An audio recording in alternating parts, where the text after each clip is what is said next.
If you're anything like me, then you're excited to be playing Resident Evil Requiem on Switch 2 day and date with the other big platforms. We finally got some new info on the game thanks to Andy Robinson from VGC, who had an interview with the director and producer of RE9. And Andy Robinson asked some interesting questions in regards to the Switch 2 and the future of RE games coming to the platform. I thought it would be fun to go over the interview and give my thoughts on some of the answers. Welcome to Next Play. Now let's get into it. I've been watching you. Before we start, I will leave a link to the original interview from VGC, so if you want to give it a read, go for it, as I won't be going over everything in the interview, mainly just the questions that relate to Switch 2 and important gameplay or story elements. In some of the trailers that we've seen so far, there are hints at flashback sequences. Will we get to see much of Raccoon City in its prime? We think it's important to balance the extra fun that you get from nostalgic Easter eggs and hints and lore connections if you're a series fan, versus not making a game alienating to players who aren't caught up. I don't want people to feel they have to do their homework to fully appreciate this game. So while we're not really going into exactly how much and what you'll see of Raccoon City throughout the full game, I think that if you don't know anything about it, you're just going to play this as a horror game set in a ruined city, and you'll be able to understand and enjoy it 100%. If you're a fan and you see all the connections and the lore links and the background hints and stuff, I think you'll enjoy it 150%. And it'll give you that extra level of detail. But we don't want to make it so that you have to know about the incident and understand the relationship between that timeline in order to understand the game. This is kind of good and kind of bad at the same time. I mean, hopefully RE9 can be the jumping in point that 7 was for so many people, but it also is kind of a bummer as we're going back to this beloved area, and we may not be getting just in-your-face connections, but we will have these fun little Easter eggs and hints, so hopefully we can get a little joy, and that doesn't mean Leon's not going to be here. So, he still could be here in older Leon, but I don't think we're going to be going back in time, going off of the answer here. A lot of planning and thought goes into when Capcom announces its games and how it reveals information to surprise and delight fans. But of course, sometimes information leaks outside of marketing plans. How disruptive is that to the development team? Is it stressful for you?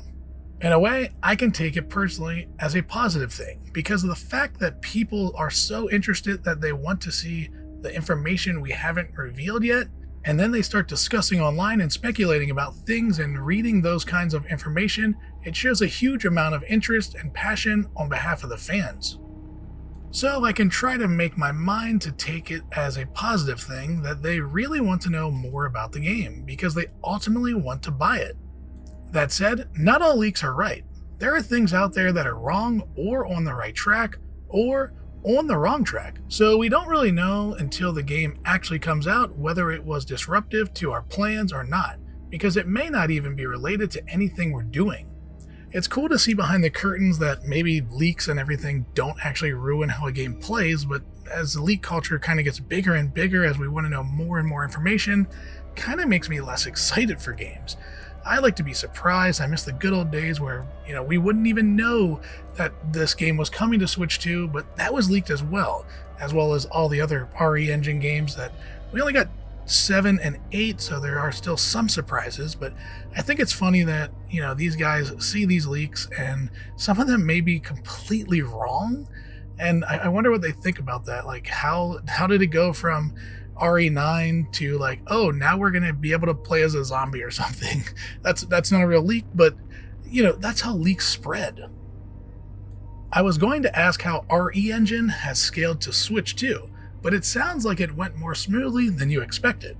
Well, the game was already being made in a kind of highly scalable way, so it wasn't that difficult for the console platforms and also high-end PCs with path tracing and that kind of thing, so adding the Switch 2 into the mix was just a case of somewhere else to scale to rather than a particularly massive challenge. This to me almost makes it seem like we could be seeing more RE Engine games come to Switch 2, which has been speculated and possibly leaked and everything.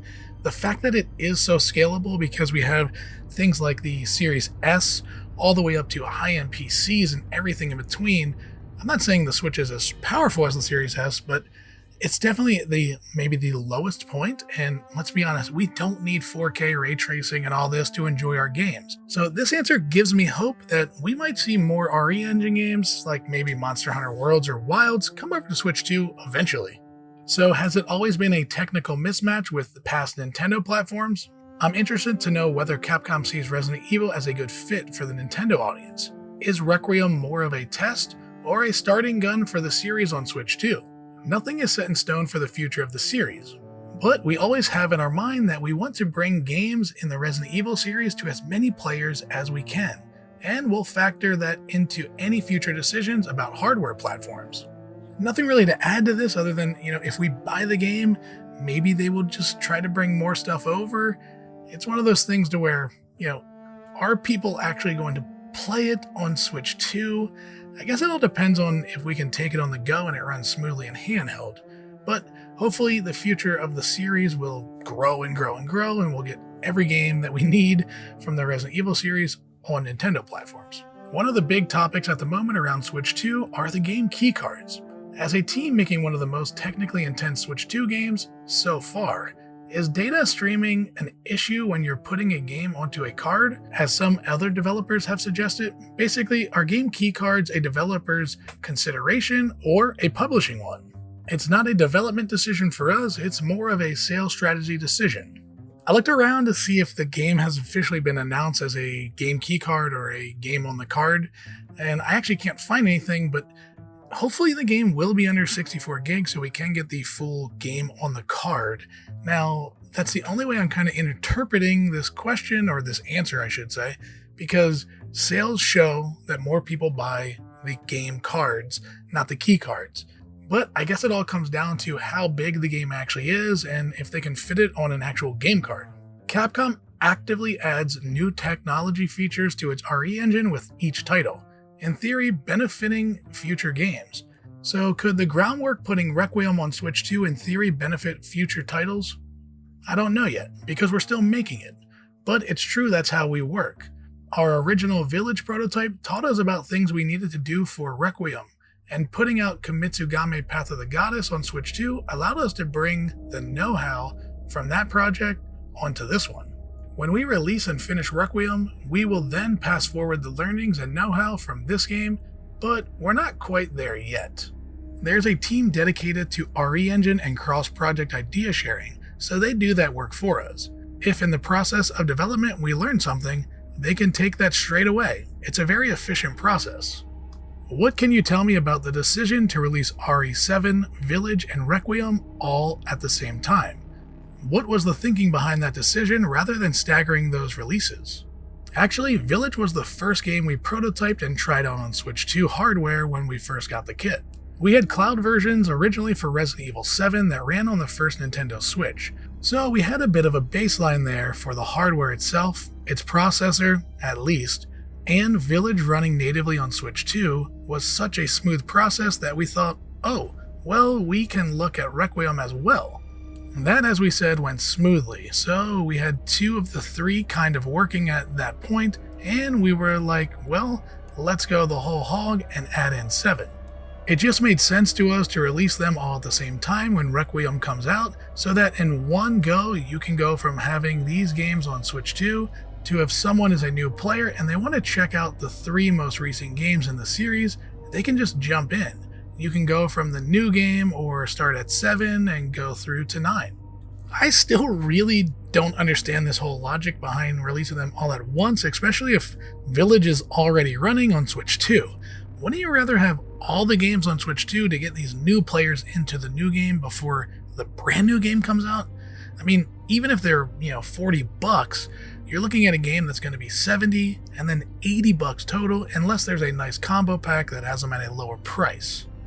Now, there is even more in this interview that is interesting if you care about the game or just how video games are made and hearing people talk openly about it. I'll leave a link again below, so if you want to go read the article, go ahead and check it out. Are you excited for RE9 coming to Switch 2? Are you going to get 7 and 8 as well? Let me know in the comments. And until next time, bye-bye.